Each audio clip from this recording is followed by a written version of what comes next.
Hi everyone, welcome to the channel. So it's me Aakriti Singh और ये है मेरे नीट चैलेंज 60 डेज़ का दूसरा दिन। तो अगर आप चैनल पे नए हो तो मैं आपको बता दूं कि भाई मैं हूं आकृति सिंह, बीएससी नर्सिंग ग्रेजुएट, और अभी मैंने स्टार्ट किया है नीट 2026 के लिए सीरियस प्रिपरेशन। सो अगर आपके मन में डाउट आ रहा है कि ऐसा क्यों है, तो मेरी इस जर्नी को जानने के लिए चैनल को सब्सक्राइब और बेल आइकन पे क्लिक कर लो, जिससे सारी अपकमिंग वीडियोस की नोटिफिकेशन आपको मिलती रहे। सो ये मेरे 60 डेज़ चैलेंज का सेकंड डे का व्लॉग है। और मतलब वैसे तो मैं ट्राई कर रही हूँ कि मैं हर एक दिन का व्लॉग आपके साथ शेयर करूँ, बट मैं जॉब भी करती हूँ। तो आप समझ सकते हो कि जॉब करना, यूट्यूब मैनेज करना, नीट प्रिपरेशन मैनेज करना, तीनों साथ में मैनेज करना थोड़ा सा टफ़ है। तो मे बी व्लॉग रेगुलर ना हो, बट येस ऑल्टरनेट डे पे तो आते ही रहेंगे। तो मेरा जो आज का स्लॉट था वो था 8 पीएम से लेकर के 2 एम तक, मतलब 8 पीएम टू 2 एम तक का मुझे स्टडी चैलेंज अपना कंप्लीट करना था। तो एक स्लॉट मैंने थोड़ा सा कंप्लीट किया और उसके बाद फिर थोड़ा सा ब्रेक के लिए, क्योंकि देखो जब आप रात में पढ़ो तो कुछ ना कुछ साथ, मतलब डिनर टाइम रहता है तो कुछ ना कुछ खाने के लिए टेबल पे मिलता रहता है। तो अभी मैंने अपनी फैमिली को बोल दिया है कि अब मुझे आप लोगों का पूरा कोऑपरेशन चाहिए। तो जब मैं पढ़ने बैठती हूँ तो फिर बीच में मैं ट्राई करती हूँ कि मैंने जितने घंटे के लिए अपने आप को चैलेंज किया उतने घंटे कॉन्टीन्यूसली मैं पढूँ, ताकि मेरा स्लॉट बिल्कुल अच्छे से प्रिपेयर हो जाए। तो जो भी खाना पीना रहता है सब ऑन टेबल ही चलता है। एंड देन उसके बाद से मैंने फिर से अपना स्लॉट स्टार्ट कर दिया। तो अभी जो आज मैं कंप्लीट कर रही थी, आज मैं पढ़ रही थी, मुझे ब्लड कंपोनेंट्स वगैरह पढ़ना था, मतलब ह्यूमन फिजियोलॉजी में रेस्पिरेशन कंप्लीट करने के बाद सेकंड चैप्टर मैंने स्टार्ट कर दिया है।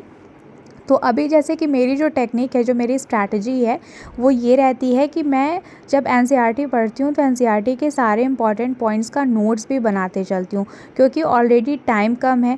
और फिर मेरे साथ क्या है, मेरा रूटीन बहुत ही ज़्यादा बिजी रहता है। मॉर्निंग में ड्यूटी जाना, देन उसके बाद आना, फिर उसके बाद ऑब्वियस सी बात है आप सुबह के 9 बजे से लेकर के शाम के 4 बजे तक काम करोगे तो आप थक जाओगे। बट उसके बाद आ कर के फिर अपने आप को रीसेट करना पढ़ाई करने के लिए, तो सब कुछ बड़ा एग्जॉस्टिंग हो जाता है। तो बार बार एनसीईआरटी रीड करना थोड़ा मुश्किल है। तो इसलिए अगर मैं सारे इंपॉर्टेंट पॉइंट्स को नोट्स बना लूँगी तो फिर रिवाइज़ करने में थोड़ा इजी हो जाएगा। और एक प्लस पॉइंट अभी मुझे जहाँ तक फ़ील हुआ है अभी तक के प्रिपरेशन में, 60 डेज़ का तो अभी चैलेंज स्टार्ट ही हुआ है, वो ये कि जैसा कि मैं बीएससी नर्सिंग ज्वाइन करने के पहले पूरे डेडिकेशन के साथ मैं नीट की प्रिपरेशन कर रही थी। तो उस प्रिपरेशन से बेनिफिट ये हुआ है कि मुझे ये आइडिया लग गया है कि हाँ, एनसीईआरटी में कौन सी लाइन में, कौन से चैप्टर में, कौन से पैराग्राफ में क्या इंपॉर्टेंट है।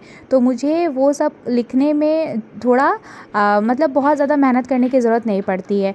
तो नोट्स बना कर के, पढ़ कर के स्टडी स्लॉट पूरा हो रहा था। और वैसे तो मैं ट्राई कर रही थी कि भाई मैं 8 पीएम से लेकर के 2 एएम तक पहले अपना स्लॉट कंप्लीट करूँ, उसके बाद ही अपने टेबल से उठो। बट हाँ, बीच में थोड़ा बहुत ब्रेक तो लेना ही पड़ता है।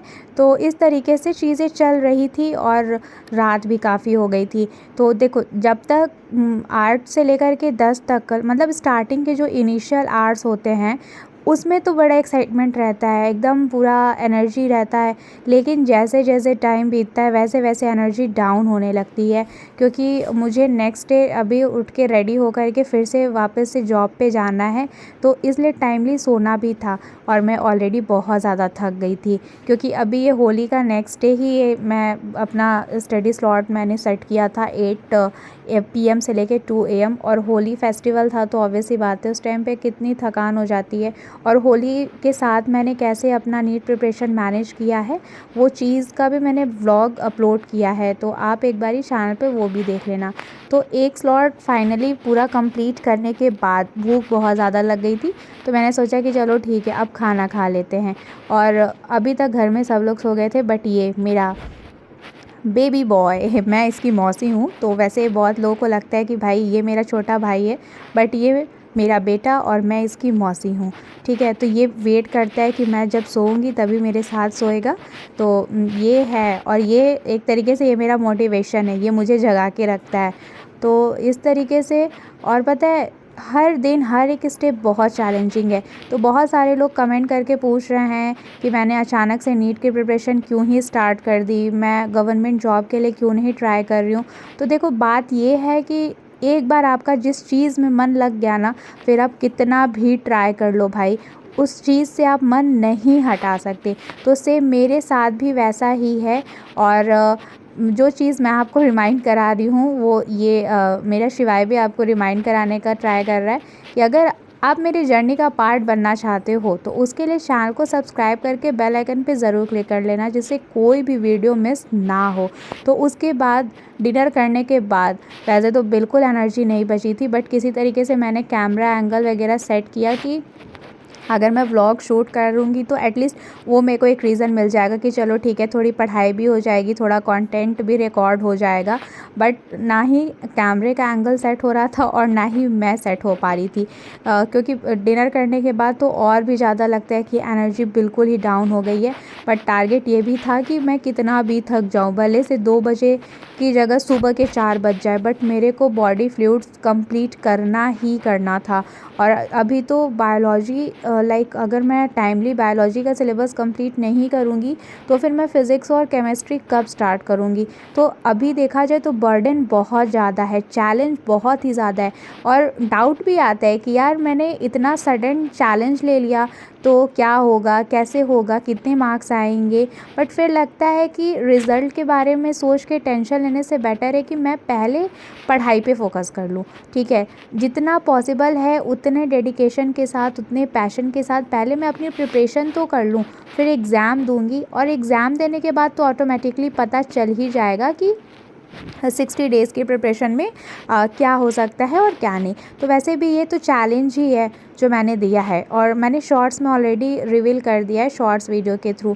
तो अप्रॉक्स आई थिंक 2 तो नहीं बजे थे, बट हाँ 1:30 तक ये मेरा स्लॉट कंप्लीट हो गया था, मेरा चैप्टर कंप्लीट हो गया था। और पहले तो मेरा ये प्लान था कि अगर टाइमली मैं इसको कंप्लीट कर लूँगी तो मैं एक और चैप्टर पढ़ लूँगी।